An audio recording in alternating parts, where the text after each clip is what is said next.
હવે એટલે મોડું ના થાય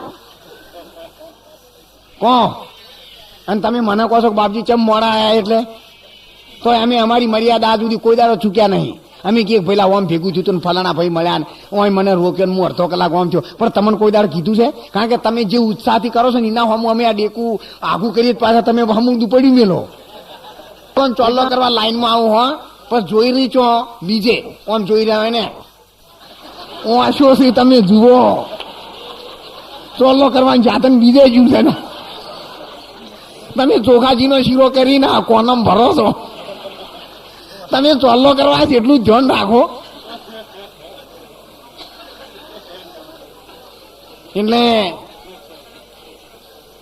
જયારે જે કોમ જોઈએ ને એ કોમ આપણે પૂર્ણ નિષ્ઠાથી સાચી ભાવનાથી અને હાચા ધ્યાનથી કરવું જોઈએ. મારું તો એટલું માનવું છે. અને ચોલ્લો કરવામાં કોઈ જોર કરવાની જરૂર નહીં. ખાલી તમે આમ ઈશારો કરો ને તો એ ભરડે. અને એકની એક જગ્યાએ તમે જુઓ ઘણી વખત તો પછી પેલી ચોપડીને દવાઓની ચોપડવી પડે. કારણ કે કંકુ છે ને ખૂબ વિચારજો, કંકુ કેટલી પ્રકારનું આવે છે. ધૂળ જેવું કંકુ આવ્યું આમાં પલાળ્યું હોય એટલે એમાં નરવી ધૂળ હોય. એકની એક જગ્યાએ તમે આમાં ઘસઘસ કરો એટલે પછી નહીં ખમાતું ને એટલે પેલી વાટકીઓને અમે હંતાડી દઈએ છીએ.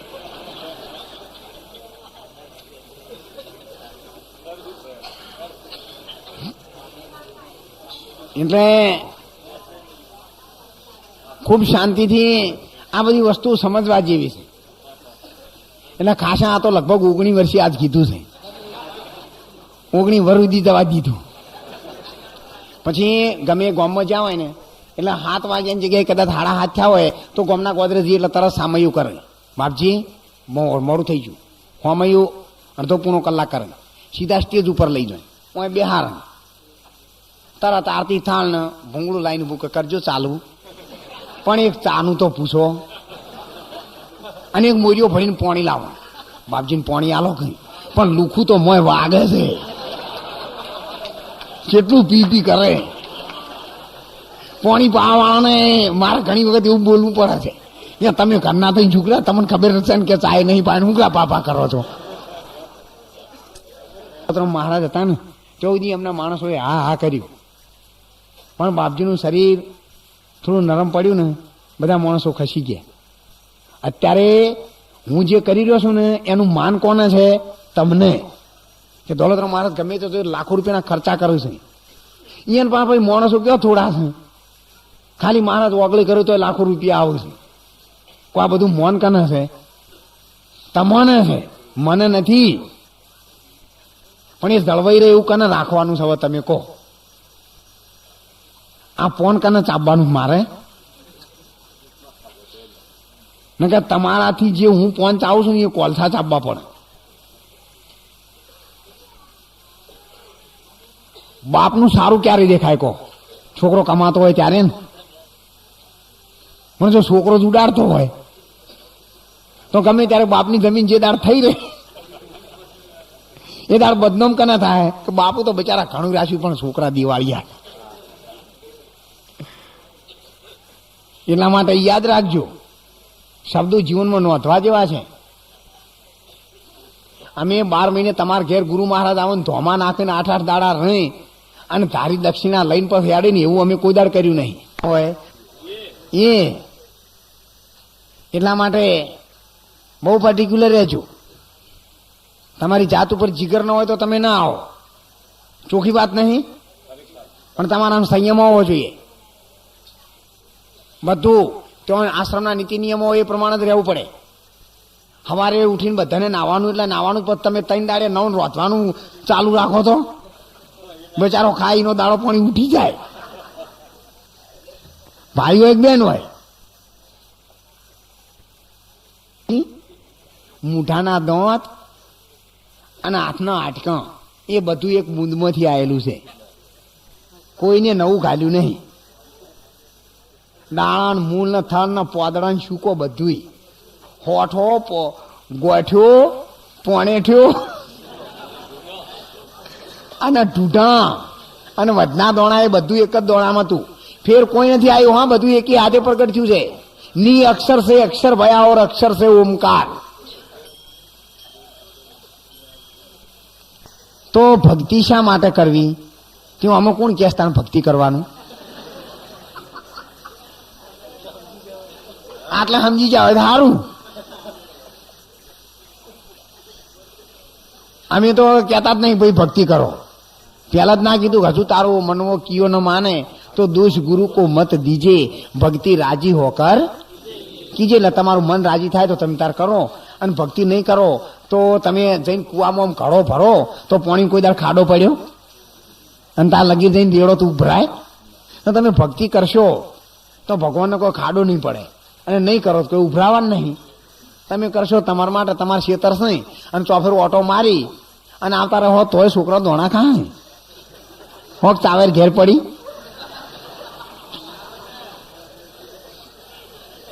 ગેસને કોણ ખવરાય કરજો ને બોઘણો લઈને ચોફેર ફરજો અને દૂધ પીજો, વારું ખબર પડે. છે ને 1000 ખાઈને ગાધેલું છે. એટલે તમારા જેવા પરચુણિયા હથોડીઓથી ઓનો પત્તો લાગે એવો નહીં. આ તો મેં તમે જે નાખ્યું ને તો ખોવાઈ ગયું. ઓનાથી કોઈ ભારે હોય તો લાવો, એટલે મારું હમું જોઈ રહેલો કે તમને કોઈ અસર નહીં થતી. મેં કીધું એક ઊંટ હતું અને એક જીરું ચરવાજ્યું. જીરું ખાઈ જાય મુખવારીના ટાઈમનું. એટલે પેલું છોકરો હતો ને આવું ડબલું લઈને અમે વગાડવા માંડી ચોફેર. એટલે હવાથી બપોર સુધી વગાડ્યું ને તો ઊંટ તો એને ખાધું હતું, ખાધું છે. તો બપોર થાય એટલે ઊંટ પૂછ્યું કે કેમ ચોફેર ફરી ફરીને ડબલો વગાડ કરે છે? જતું નહીં તાર કોમ નહીં કે તો તને ભડકાવું છું કે મને આ ડબલું વગાડીને મૂર્ખા તને ખબર નહીં. જયારે પેલાના જમાનામાં લડાઈ થતી ને તાણે મારા ઉપર 2 બાજુ 2 નગારા મેલતા અને આડા લઈ લઈને નગારા વગાડતા, અને ચીડી જેટલી લાકડીઓ મેલતા ને તો મેં એક ડગલું ભરેલું નહીં. અને તારા પરચુણિયા ડબલા હું ભડકતો હોય છું. એટલે તું ગમે એમ ડબલા વગાડે ને પણ આ તો પત્તો લાગ્યો નહીં. કારણ આ સોનાની લગડી છે. અને જ્યાં સુધી મને મારા ઉપર વિશ્વાસ છે ને ત્યાં સુધી તમે લાખ ઉપાય કરો પણ કશું નહીં થાય. તમારો આક્ષેપ ક્યારેય સાચો નહીં બને. એટલે જોકે મને તો કોઈ કહે નહીં, એના ભેગી આ ના કરવી શરમ ના માર્યા, તરત કાપી નાખું. નહીતર આવી કોઈ બેન દીકરીઓ ભગવાનની લાઈનમાં આગળ આવતી છે ને તો એ બિચારી નહીં આવી શકે. જો આ તમારી બેન દીકરીઓ નહીં, કાલ બપોરે અહીંયા ધૂળમાં બેસતી હતી, અત્યારે એમને સાંભળવા 1000 બહેનો બેસી છે. એ મોન બધું તમને બહેનોને નહીં, તમને કંકુનો ચોલ્લો એને નહીં કરાયો? તો આવું કોઈક વાત કરે બેન તો તમારે તરત કાપી નાખવી જોઈએ કે તમારામાં છે ને એવું તમે બોલો છો. આટલું કહો એટલે ઘણું થઈ ગયું. બીજું પછી વધારે નહીં બોલવાનું. એટલું બોલીને આપણે બે જો તમે બૂન છો ને એવો તમે બહાર લાયો, ફરમો લાયો, બહુ સારું કર્યું હો. અને ભગવાન તમારા સહે વધ્યો. હા રૂપાળા આશીર્વાદ આલો. કાગડાની ભાષા ના બોલવી, કોયલની ભાષા બોલવી, આશીર્વાદ વાળા. ભગવાને આ છે ને તમારે વધારજો અને તમારે કાયમ હજુ આવું.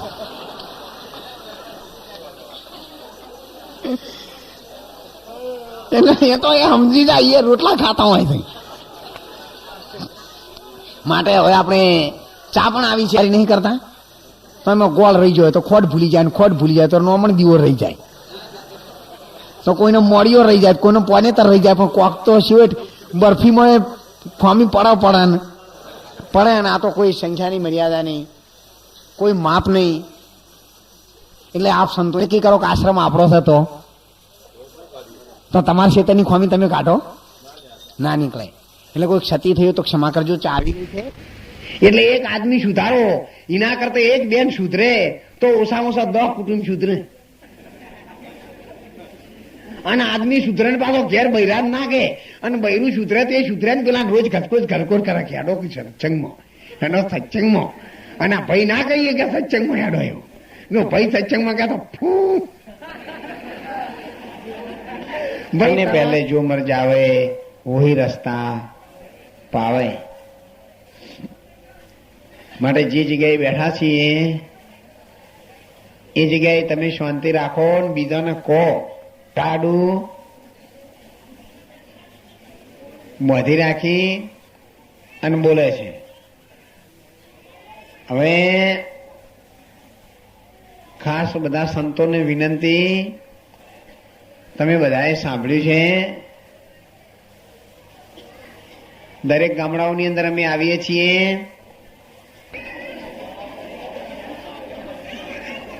હું 2 લીટર ચા વધારે જાય, પણ બોલવાનું તો દુઃખ જાય.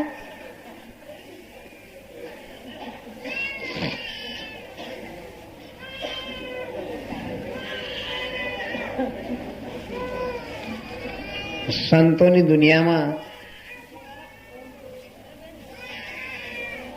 પહોંચતા પહેલા આપણે ભગવાનના નામની પ્રાર્થના કરી ઈશ્વરને ઓળખવાના, સંતોને ઓળખવાના, સાચા સ્વરૂપને જાણવાના દાખલા દલીલો જોયા. આ ઈશ્વરની લાઈનમાં ખૂબ ભક્તિનો માર્ગ છે, કોટવાથી ભરેલો, ખૂબ કાઠું કામ છે. માપમાં રહેવામાં બહુ મજા છે.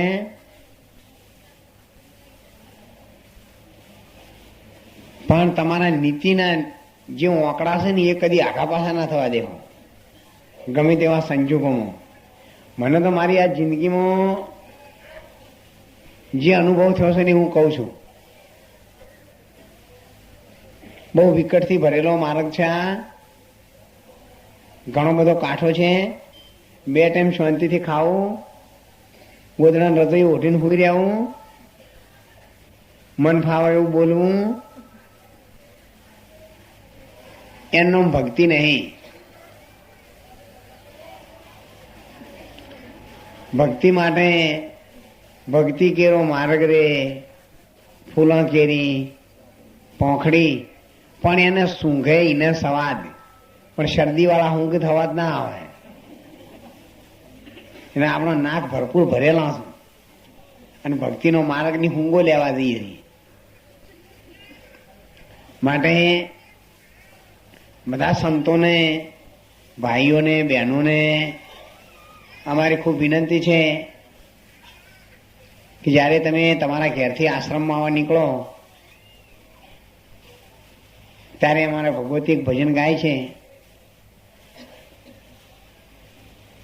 રામૈયો રમે સંતો ભાઈ રામૈયો રમે, નીરખો નેણોમાં સંતો રામૈયો રમે.